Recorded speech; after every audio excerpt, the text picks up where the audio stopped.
We will get to reaction to the new Democratic ticket later in the show, including my interview with Senator Bernie Sanders of Vermont in a moment. But first, we're going to talk also about Sanders, about those WikiLeaks emails and what they may say about DNC favoritism towards Hillary Clinton. But we begin with the man who has now taken control of the Republican Party. Its nominee, Donald Trump.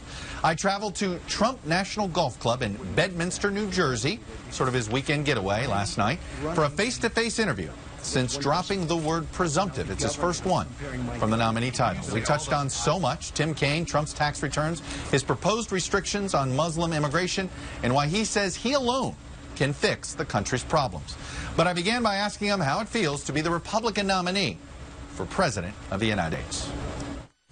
Well, it really feels great, and we really have a very unified party, other than a very small group of people that frankly lost. And we have a very unified party. You saw that the other night with the love in the room and the enthusiasm in the room. The enthusiasm.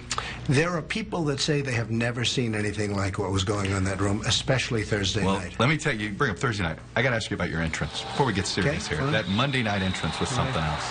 I know you've gotten a lot of feedback on it. Well, how'd you come up with it? A little bit lucky, and a couple of people had that idea, and I went along with the idea, and everything just worked right. And it was so good that they wanted to do it on Thursday night. I said, never in a million years, because you'll never get it that way again. I don't think I've seen that even on WWE. Yeah, I know. Well, Vince is a good friend of mine. He called me. He said that was a very, very good entrance. But I didn't want to do it a second time because, you know, it never works out the second time. All right, let's go into the speech. I want to put some meat on the bones. But first, let's talk about, you've seen some of the positive reviews, some of the negative reviews. Some of the negative has been it was a little dark. That there wasn't enough optimism in it. And what would you say? It's not morning in America. Yeah. What would you say to that? Well, I think the only negativity, and you know, I call them the haters, and that's fine. But the only negative reviews were a little dark. And the following day they had another attack, and then today you see what happened in Afghanistan with many, many people killed. They have no idea how many. So many killed. Yesterday it was Munich. And, you know, I know they're saying maybe it wasn't terrorism, maybe it was just a crazy guy. But in the meantime, he's screaming Allah Akbar as he's shooting people. So, you know, we'll see how that turns out. And all of a sudden people said maybe it wasn't dark at all. But the only thing that some people said, it was a little dark. It was a little bit tough. Did you think it was a little dark? No, I thought it was very optimistic. Okay. To me, it was an optimistic speech because... What makes it optimistic in your view? Because we're going to solve the problems. We're going to solve the problems. In other words, sure, I talk about the problems, but we're going to solve the problems. One of the phrases you use, I alone can fix it. And some people, that sounded almost too strongmanish for them.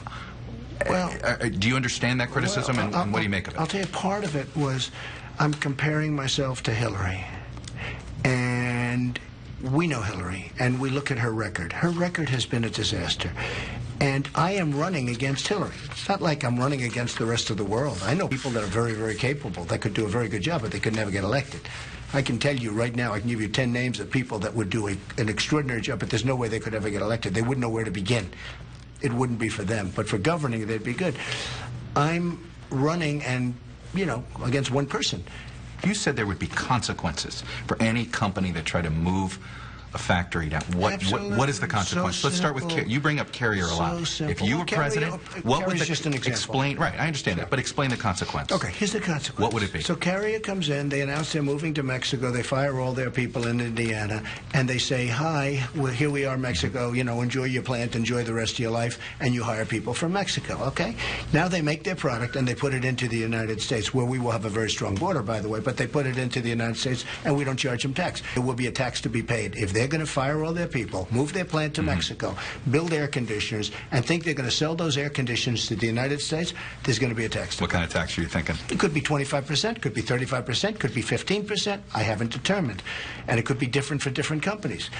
We have been working on trying to stop this government because we don't know what we're doing. And not only Obama. They've been trying to stop this from before Obama.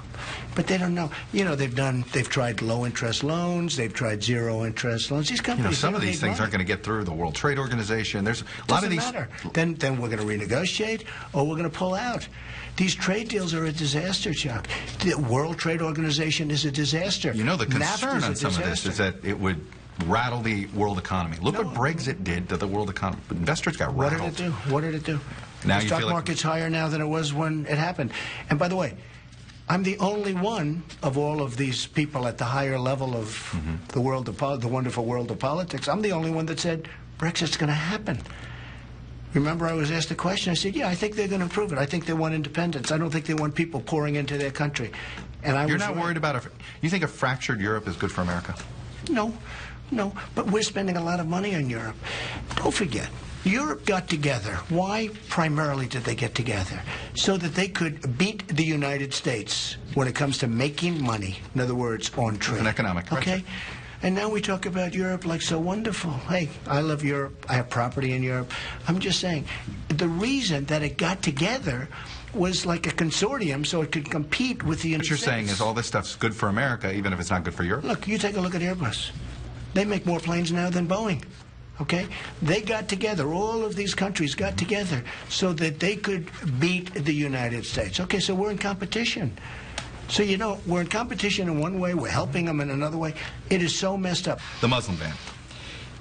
I think you've pulled back from it, but you tell me. We must immediately suspend immigration from any nation that has been compromised by terrorism until such time as proven vetting mechanisms have been put in place. This feels like a slight rollback. I don't think Should we interpret it as that? I don't think so. Okay. I actually don't think it's a rollback. In fact, you could say it's an expansion.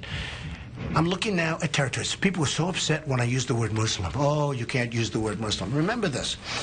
And I'm okay with that because I'm talking territory instead of Muslim. But just remember this.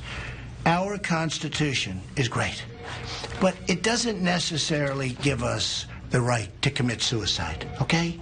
Now, we have a religious, you know, everybody wants to be protected, and that's great, and that's the wonderful part of our Constitution. I view it differently. Why are we committing suicide? Why are we doing that? But you know what? I live with our Constitution. I love our Constitution. I cherish our Constitution. We're making it territorial.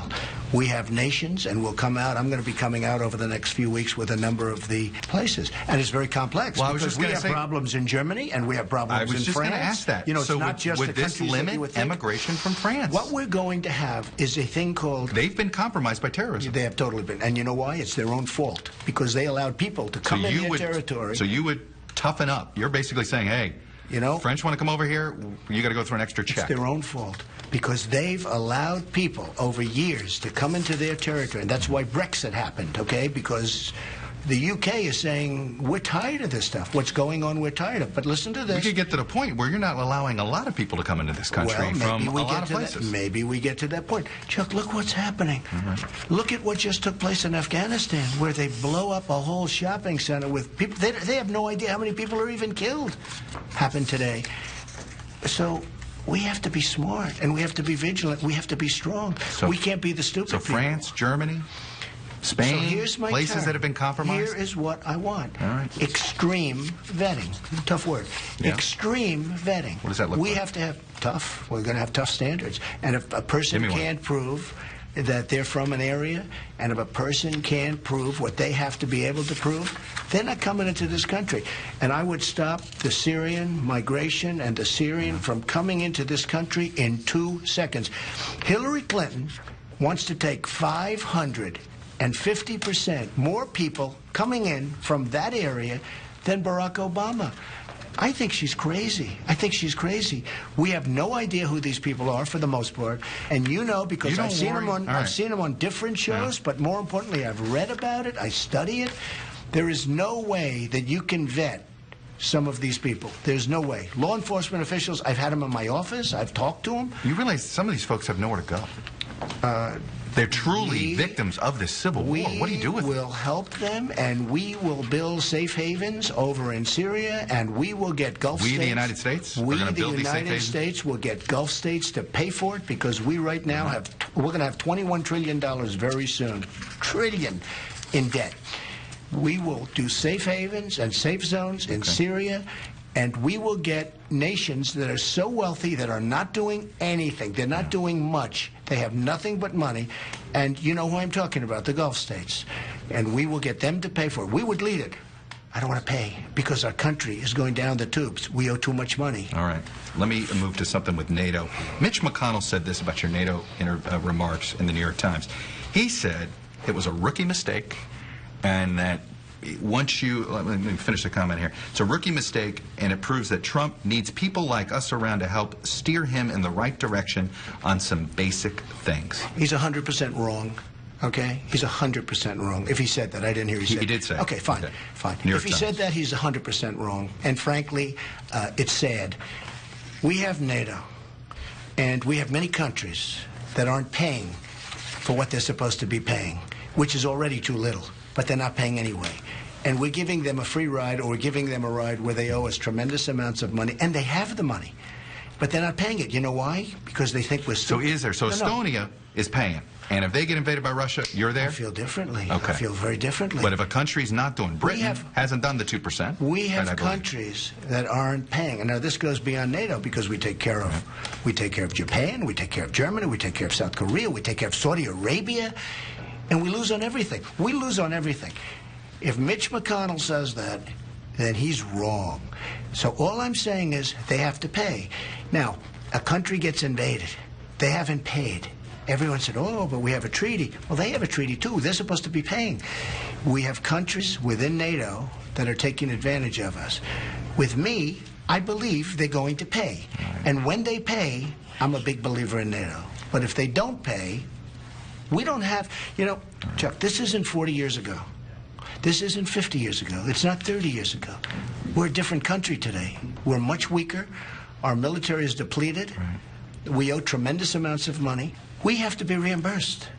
We can no longer be... I'm just going to literally throw out a name, and you'll know the question I'm asking. Bernie Sanders.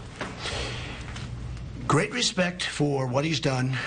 He is being taken advantage of, and frankly, the system was rigged, and I'm the first one to say it was rigged against him. And by the way, he took after him. You took after him. He said for supporting Hillary Clinton. You think he needs to? Well, I'm not a fan of Bernie Sanders, but I am a fan of one thing that he talks about: trade. He's the only one on that side that understands trade. Now he can't do anything about it because that's not his thing, but he has been gamed. He has been. It's a rigged system against him, and what happened with the choice of Tim Kaine was a slap in the face to Bernie Sanders and everybody. I was shocked. I love it from my standpoint. I love that. Why do you choice. love the Kaine pick? Well, first of all, he took over $160,000 of gifts. And they said, well, they weren't really gifts. They were suits and trips and lots of different things, over 160. Legal? Bob McDonnell. Legal in the state of Virginia? Legal. It was Bob McDonnell. In the meantime, he had to go to the United States Supreme Court to get out of going to jail well, for taking a fraction of what... They proved quid pro quo on that one. Excuse me. Bob McDonnell took a fraction of what Kaine took. And I think, to me, it's a big problem. Now, how do you take all these gifts? Hundreds of thousands of dollars. The other thing about him, he's bought and owned by the banks. And the third thing, he's in favor of TPP and every other trade deal that he's ever looked at. And that means he wants people not to work. Now, he is going to change his tune. And I understand he's now going to say, I'm against TPP. Hillary Clinton was totally in favor of TPP, which is a job killer, right? So is he. When she watched me on your show and other shows, all of a sudden she changed because she knows she can't win that in a debate. All right. Ted Cruz, I'm going to amend it. Are you really going to fund a super PAC to help feed him? Well, it's not the number one thing on my mind. Look, what's on my mind is beating Hillary Clinton. What's on my mind is winning for the Republican Party. With that being said, yeah, I'll probably do a super PAC, you know, when they run, against Kasich for $10 to $20 million. All right. Against Ted Cruz. All right. And maybe one other person that I'm thinking about. Who's that? Who's that one other person? I won't tell you that. I mean, he's actually such a small person, I hate to give him the publicity. But, yes, so I will probably do that at the appropriate time, but I'm not going to do that until... give me the small person here. No, don't worry about it. We'll give it to you another time. All right, let me ask you about this one. David Duke announced his Senate candidacy, claiming your agenda for his own, or essentially saying, glad that you spoke out. Are you ready before you ask the question? Newt Gingrich said, every Republican should repudiate this guy no matter what it takes. And I do. Are you ready? Would you support a Democrat over David Duke? if it was what was necessary to defeat him? I guess depending on who the Democrat, but the answer would be yes. Look, the answer is as quick as you can say it. In fact, I want to answer you before you totally ask the question. Because last time, with another person in your position, I did it very quickly, and they said he didn't do it fast enough. Right. Rebuked. Is that okay? Rebuked. Rebuked. Done. Done. Okay. Tax returns. A lot of conspiracy theories are being out there about why what's in your tax return. You would get rid of all these conspiracy theories tomorrow. Okay. Let me tell you. Probably make people look Let me silly. give you a little lesson on tax return. First of all, you don't learn very much from a tax return. I put in to the Federal Elections Group 100 and some odd pages of my financials. It showed, as you know, that I'm much wealthier than anybody even understood. Okay, right. Tremendous cash, tremendous assets, tremendous all that stuff. Okay, that's it. I'm going through a routine audit. Just a routine audit. And I've had it for, I think, 14 years, 13 years. For every year they audit me. It's routine. Go. I would never give my tax returns until the audit's finished. But I remember this. Mitt Romney, 4 years ago, was under tremendous pressure to give his tax return. Right.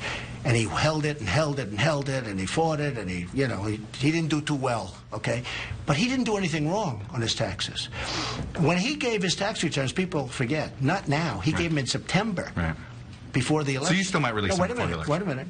When he did, and his tax returns are a tiny peanut compared to mine, they went through his tax returns, and they found one little sentence, there was nothing wrong, and they made him look bad. In fact, I think he lost his election because of that. Because of the tax returns? I think he lost, and I'll tell you, he didn't do anything wrong. Mitt Romney did nothing wrong.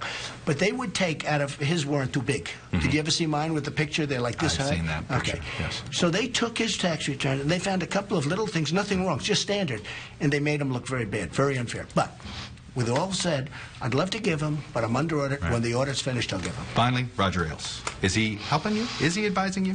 Well, I don't want to comment, but he's been a friend of mine for a long time, and I can tell you that some of the women that are complaining, I know how much he's helped them, and even recently, and when they write books that are fairly recently released, and they say wonderful things about him, and now all of a sudden they're saying these horrible things about him, it's very sad.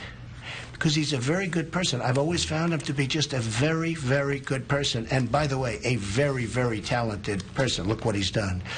So I feel very badly. But a lot of people think he's going to run my campaign. Yeah. My campaign's doing pretty well.